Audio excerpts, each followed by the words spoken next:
स्वाभिमानी टीव्ही चॅनलच्या बातमीपत्रात आपलं स्वागत। पालकमंत्री नामदार जयकुमार भाऊ रावल यांच्या अध्यक्षतेखाली जिल्हाधिकारी कार्यालयात आढावा बैठकीचे करण्यात आले आयोजन।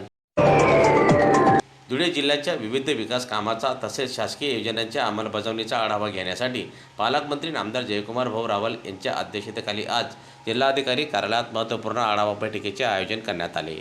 दरम्यान आजच्या या बैठकीत विविध विभागाच्या प्रलंबित कामाबाबत सविस्तर चर्चा करण्यात आली।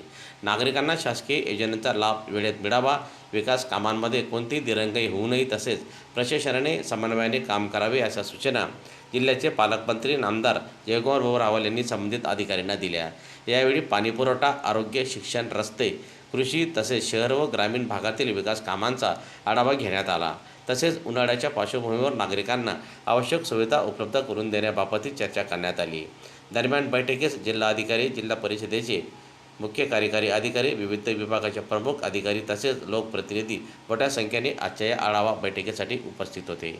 भाऊ, शेतकऱ्यांचा विकासासह जिल्ह्याच्या विकासासंदर्भात बैठक झाली, परंतु धुळे शहरामध्ये सुशी नाल्यामध्ये मोठ्या प्रमाणात जे काही एक समुदाय आहे त्या समुदायाचं अतिक्रमण उद्ध्वस्त करून त्यांना रस्त्यावर आणण्याचा प्रयत्न केलेला आहे आणि त्यांचं असं म्हणणं आहे की आमदार ह्या प्रकरणामध्ये नेतृत्व करतायत, कायद्याचं म्हणजे कोर्टाचं स्टे असताना देखील आमच्यावर अन्याय झालेला आहे। या संदर्भात आपण जिल्ह्याचे पालकमंत्री म्हणून त्यांना न्याय देणार का? जिल्ह्यामध्ये कुठल्याही माणसावर अन्याय होणार नाही।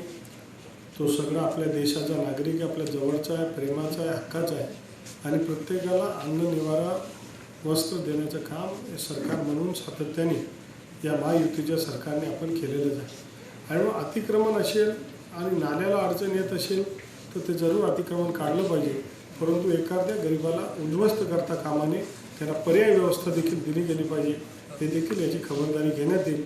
आणि असं काय आढळत असेल तर मी जिल्हा प्रशासनाशी बोलून त्याच्यावर ताबडतोब उपाययोजना करण्यास सूचना देतो। धन्यवाद।